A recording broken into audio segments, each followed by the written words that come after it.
Olá, sejam todos bem-vindos. Meu nome é Sara Xavier Alves, eu sou moradora do município de Araputanga, recém-formada no curso de Engenharia Civil, e hoje eu estou aqui para apresentar o item 4, Relatos de Experiência sobre a Cultura Popular no Município, do projeto cultural Prêmio Aldir Blanc. E o tema da minha apresentação é um estudo sobre as mulheres no processo de colonização e urbanização de Araputanga. Bom, como ocorreu o processo de colonização de Araputanga? Araputanga é uma cidade localizada no sudoeste de Mato Grosso e conta com 15.342 habitantes. Está localizada no Vale do Jauru com uma extensão territorial de 1.608,52 km². A história recente da cidade começa com a ocupação da região na década de 1960, quando inúmeras famílias dos mais variados estados brasileiros, principalmente da região central de Goiás, São Luís de Montes Belos, Mossâmedes, Firminópolis, Aurilândia e Anicuns, migraram em busca de novas terras para o desenvolvimento da agricultura. Qual foi o papel das mulheres no processo de colonização? Bom, a gente vê bastante, histórias sobre os pioneiros de Araputanga, sobre os homens que vieram para cá, fizeram parte da colonização e da urbanização da cidade. E a gente pouco escuta sobre as pioneiras, e sobre a participação delas nesse processo de colonização. E a minha apresentação vai focar principalmente nisso, e a gente vai fazer uma reflexão sobre esse tema. E para fazermos essa reflexão, sobre o tópico, nós utilizaremos o artigo Entre o Privado e o Público, Mulheres de Araputanga Saindo da Invisibilidade, da mestre Joana Dark Xavier Alves, e que foi publicado na revista eletrônica Coisas de Gênero. Bom, o artigo ele vai falar da importância de visibilizar, conhecer e repensar os espaços das mulheres araputanguenses no processo de colonização. Ele é focado em oito entrevistas transcritas minuciosamente e que foram selecionadas no acervo municipal do Centro de História, Educação e Cultura de Araputanga. Então, o artigo da autora, ele é focado em 8 entrevistas. Essas entrevistas elas foram escolhidas, no Centro de História, Educação e Cultura de Araputanga. E essas entrevistas são de pioneiras, pioneiras que participaram desse processo de colonização. E com essas entrevistas a gente vai poder notar, em quais áreas elas atuaram, em que elas ajudaram e qual foi a participação efetiva delas nesse processo. Bom, o artigo ele vai enfatizar que, embora a historiografia tenha deixado as mulheres em um espaço de esquecimento nas sociedades sexistas bem estruturadas, com discursos que na maioria das vezes se manifestavam de forma sutil e naturalizada, as mulheres nunca estiveram ausentes da história, mas sim foram invisibilizadas. A autora ela vai mostrar em seu artigo a entrevista transcrita de Filomena Gentili da Silva, que é uma das pioneiras da cidade. Em sua entrevista, a pioneira Filomena ela relata as dificuldades durante o translado da cidade, onde ela morava, até Araputanga. E ela diz o seguinte: eu vinha com o bolso cheio de comprimido, dando para os meninos. Então, através desse relato, é possível notar a preocupação e o zelo que estavam a todo instante presentes nas suas ações, inclusive durante as viagens que tinham como destino final a região do Ribeirão das Pitas, a região de Araputanga. O papel de mãe e esposa, ele pode ser identificado como uma das características atribuídas às mulheres que foram analisadas, nessa narrativa da autora, e ela explica que essa característica era cobrada dessas mulheres, exercendo a maternidade concretamente ou não, e reduzindo assim o entendimento das mulheres para a função de cuidadoras. A autora, ela então explica que mesmo quando as pioneiras não tinham filhos ainda, não eram mães concretamente, esse papel de mãe era cobrado delas, O espaço doméstico nessa época ele foi colocado no terreno invisível, já que não tinha reconhecimento externo.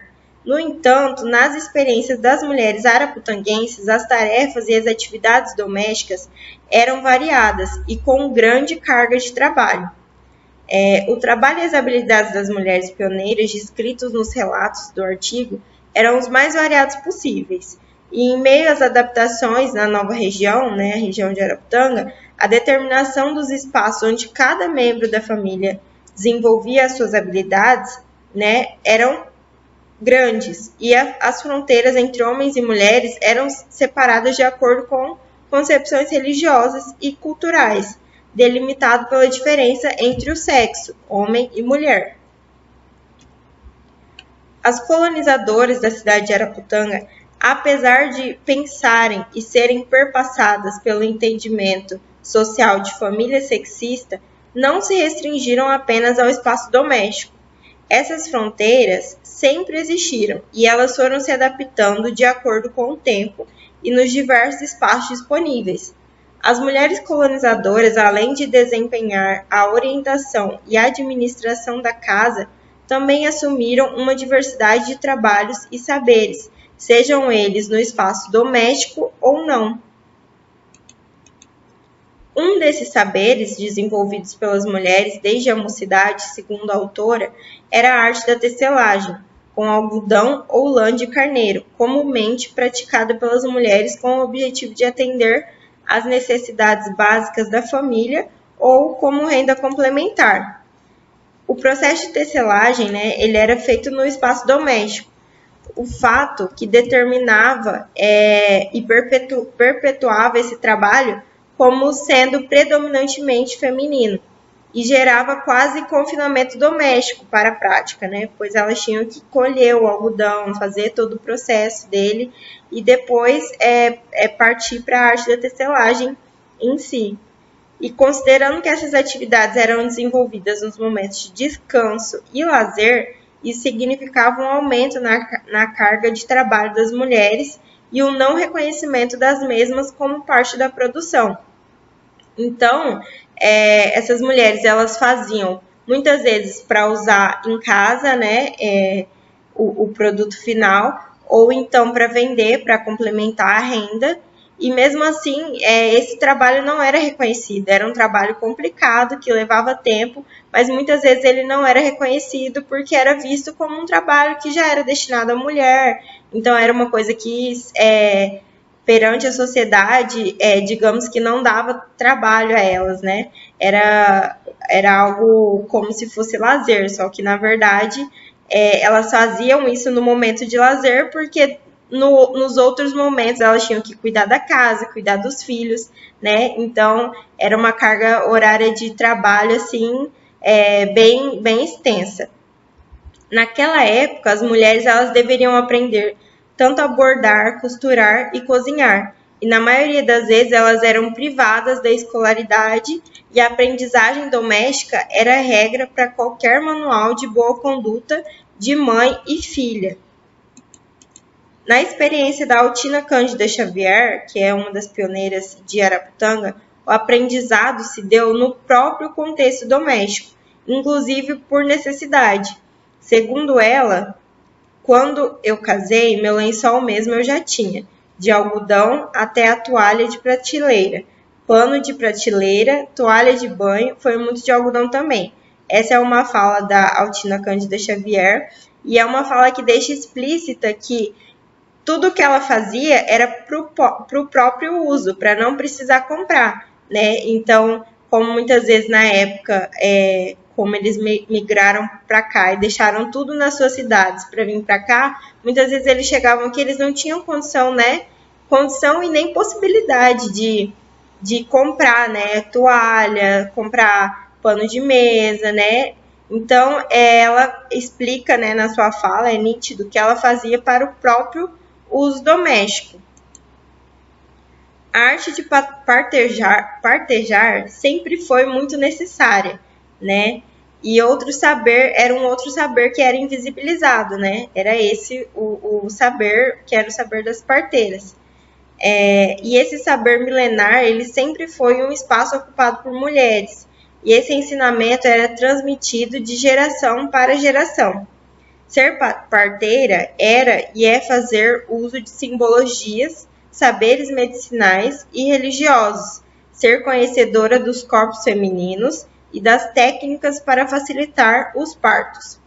Com suas técnicas, orações e benzeduras, as parteiras fortaleciam e fortalecem as mulheres no momento de grande sofrimento para algumas, mas também de grande alegria para outras.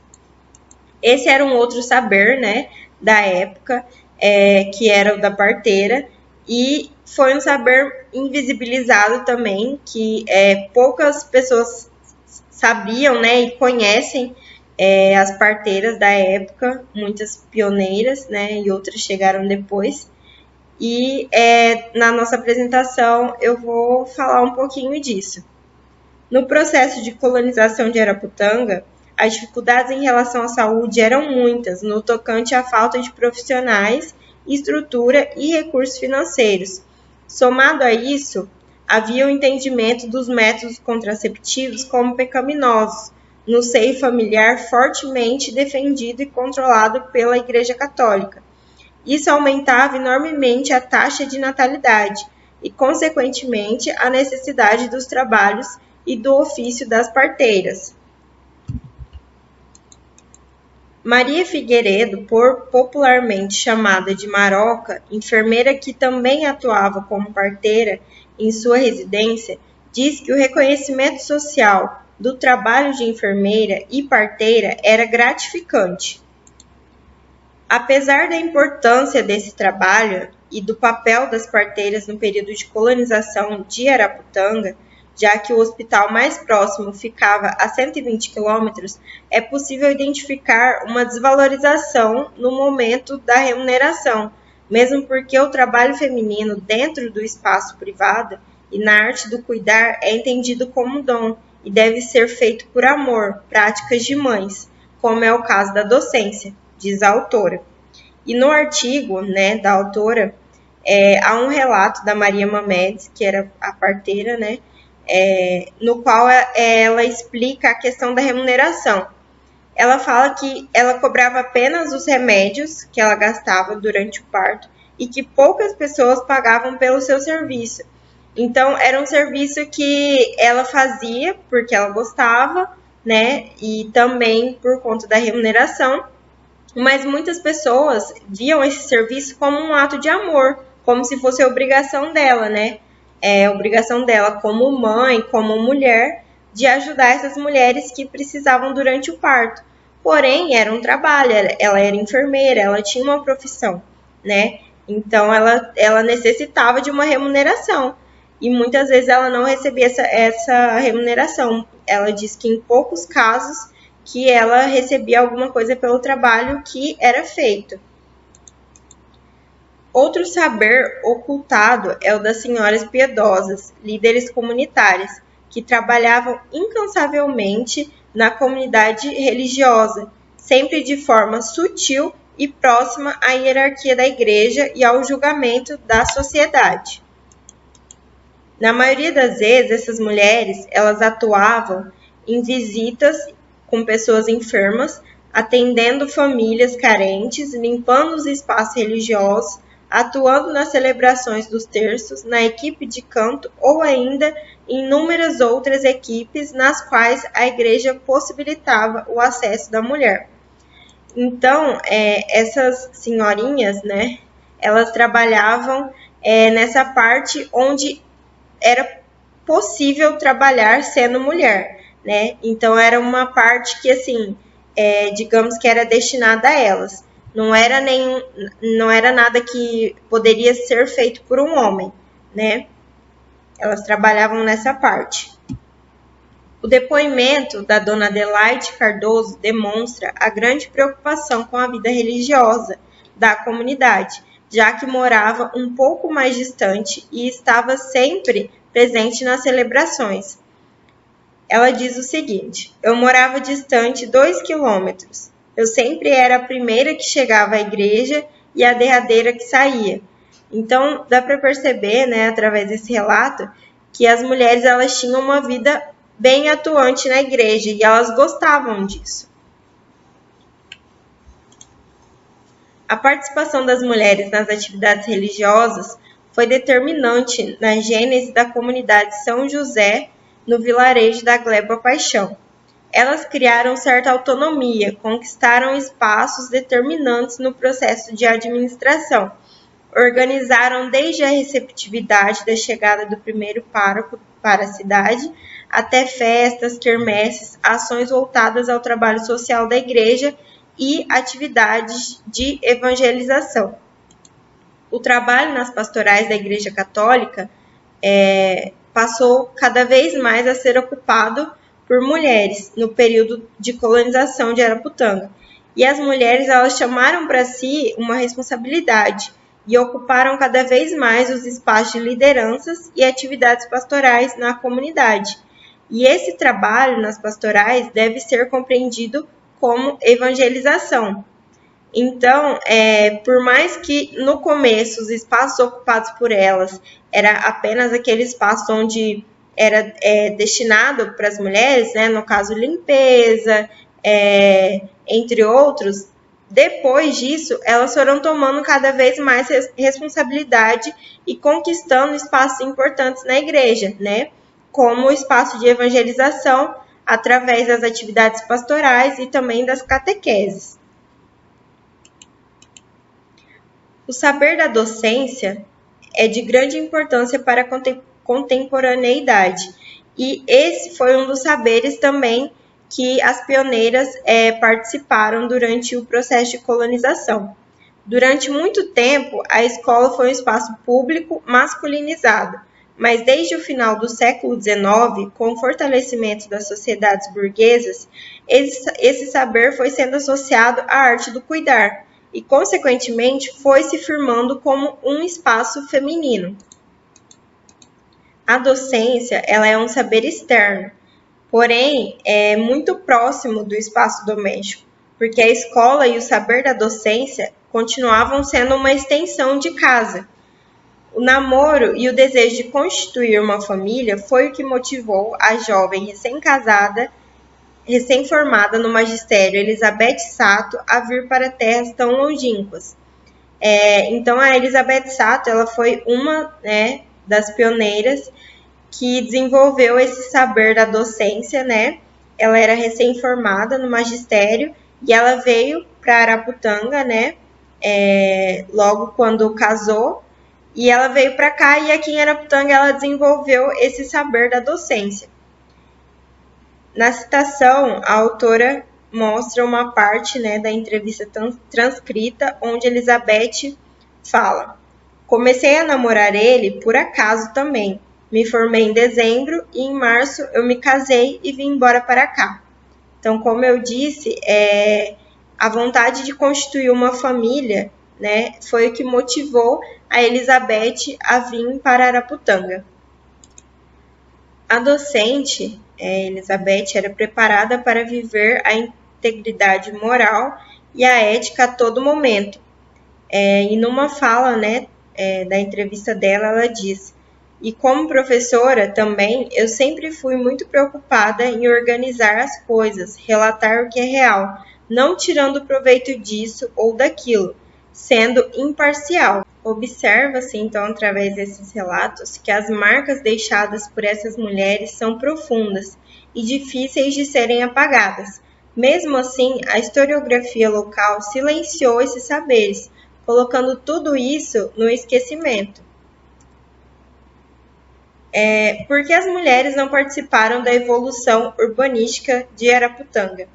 Partindo agora para um outro contexto, que até agora a gente estava falando do processo de colonização de Araputanga e da participação das mulheres nesse processo de colonização.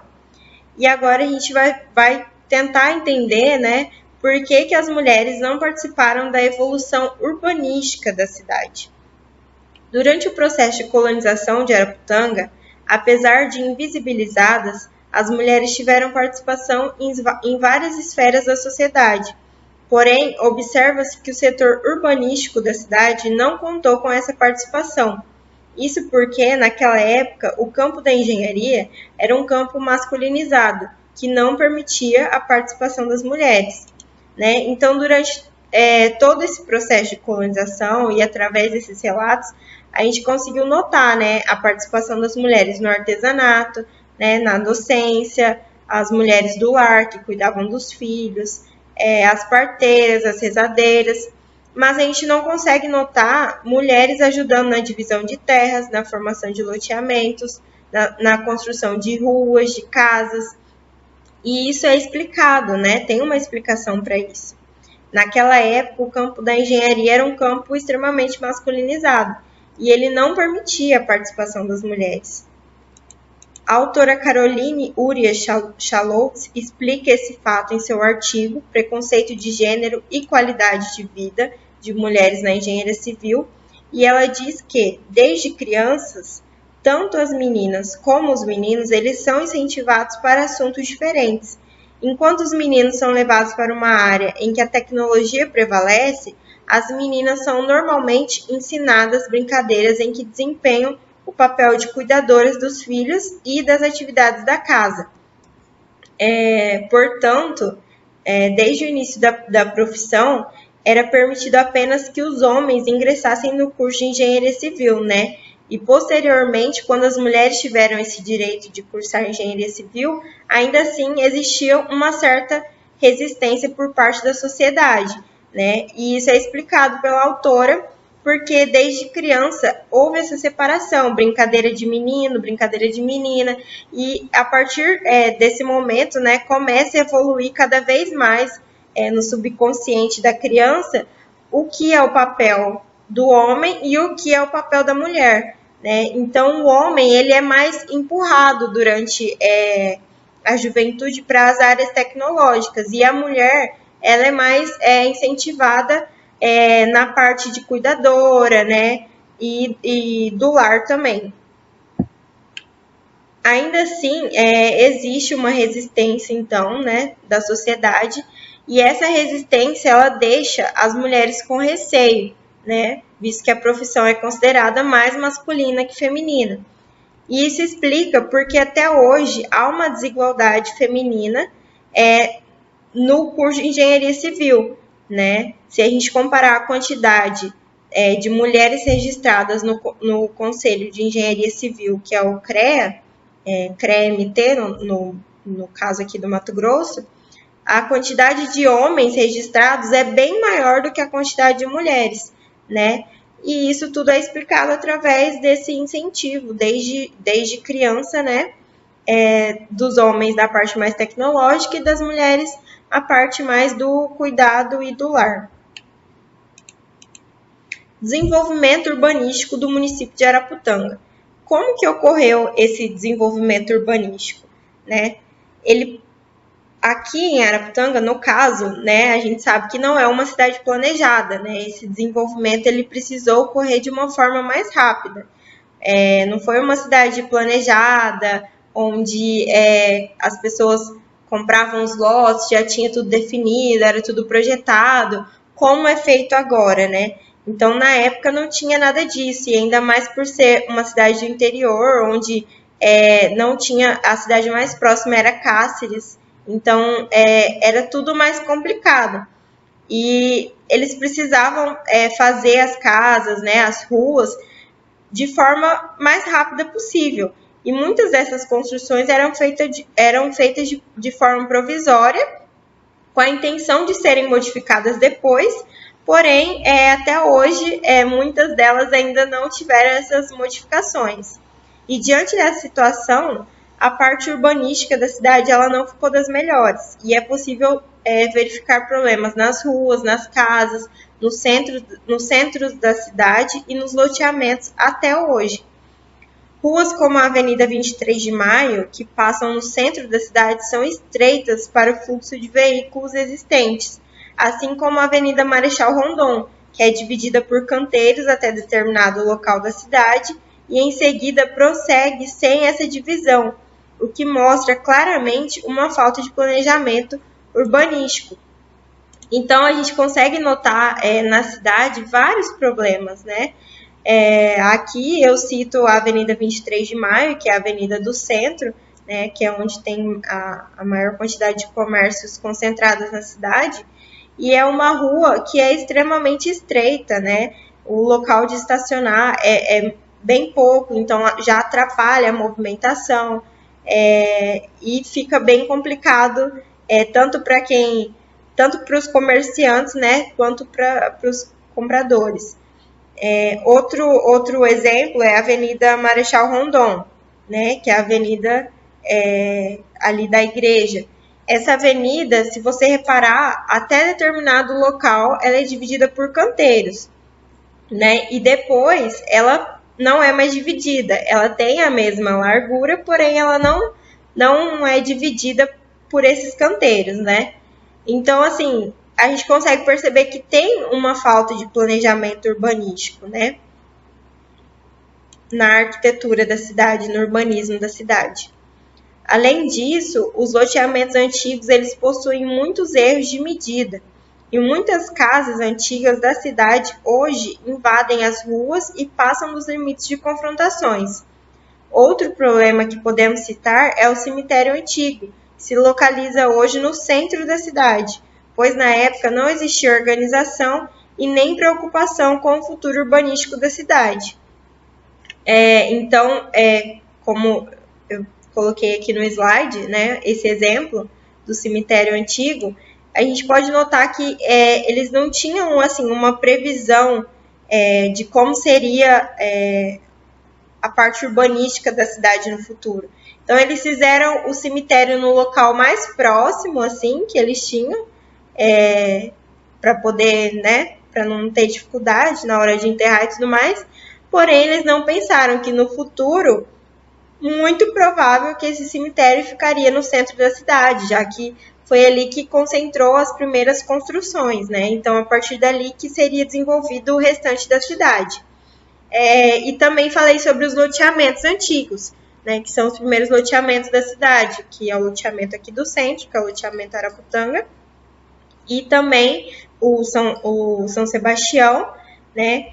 E esses loteamentos, eles até hoje possuem medidas erradas, né? E as casas antigamente não tinham essa preocupação de estar invadida a rua ou não, né? E muito por conta das medidas erradas também, essas casas foram construídas de forma que invadiram áreas que seriam destinadas a calçadas hoje, e também áreas destinadas ao vizinho, né? Ao confrontante. Diante de tudo o que foi apresentado aqui, né, de todos esses erros urbanísticos, fica uma dúvida, né, um questionamento.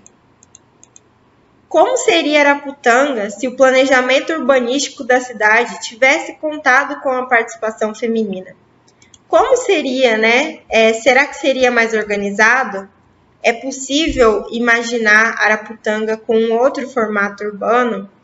No início da colonização, as pioneiras tinham preocupação com as moradias e o lado urbanístico da cidade? Então, todos esses questionamentos vêm à minha cabeça e acredito que a de vocês também, né? Pelo fato da mulher, desde sempre, ser ensinada a ter cuidado, a sempre pensar nas consequências. Será que Araputanga ela seria uma cidade mais organizada? Né? O formato dela seria, digamos que, mais bonito. No início da colonização, tinham mulheres que tinham essa preocupação com o lado urbanístico da cidade, porque a gente sabe que as pessoas elas têm dons, né? Tem gente que gosta mais da parte de humanas, tem gente que gosta mais da parte de exatas, né? Tem gente que gosta mais da parte biológica. Então, a gente sabe que quando a pessoa nasce, ela já é destinada a seguir uma coisa, ela tem mais facilidade com uma coisa. E por mais que a sociedade ela empurre para as mulheres essa parte do lar, do cuidado, eu tenho certeza que tem muitas mulheres que no passado tiveram essa vontade de seguir para a área tecnológica, né? De ter esse contato com a área tecnológica, com a engenharia civil, com a arquitetura, né? Que são os exemplos assim que fariam um planejamento urbanístico da cidade melhor. são os cursos que mexem com isso, né? E eu tenho certeza que naquela época tinham mulheres que tinham facilidade com isso, que gostavam dessa área, porém não tiveram oportunidade, né, de seguir essa área e também de colaborar com o lado urbanístico da cidade, com o planejamento urbanístico da cidade. Muito por conta do preconceito, né?